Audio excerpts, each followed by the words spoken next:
And a vote on the latest revision of COVID relief for business sectors and a stimulus for eligible taxpayers is scheduled for tomorrow. And one of the largest cutouts in the sweeping bill is the help for the transportation industry.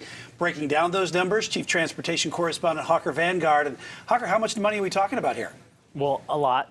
$1.7 billion just for passenger rail, $14 billion for airlines and airports, and that's a staggering amount. It's all going to good use, though, and here's why. Starting with rail infrastructure. So Amtrak has set aside much of the funding for three different things. First, funding for the Northeast Corridor, money going to state-sponsored rail, plus enough cash to recall furloughed employees and restart some long-distance routes that were previously cut.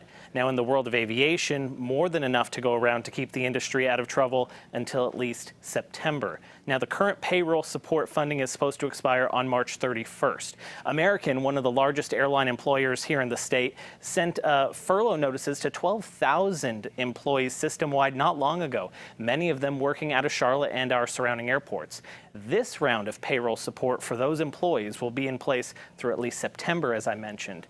Now, that means those people can count on a secure job situation until at least then. You know, Hawker, we were just talking about infrastructure here in Charlotte. What kind of impact does this funding have here in Charlotte when it comes to the rail and commercial aviation?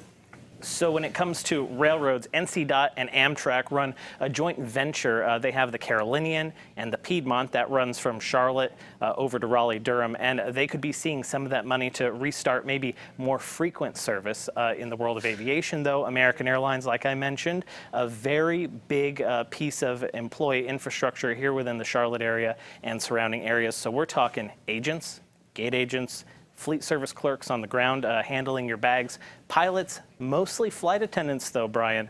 Thousands here in the Charlotte area who need this much-needed lifeline. Absolutely. Talking from a perspective of a former flight attendant himself, and I know a lot of people, this is coming down to jobs, and that's really a good thing. Hawker Vanguard live in the newsroom for us tonight. And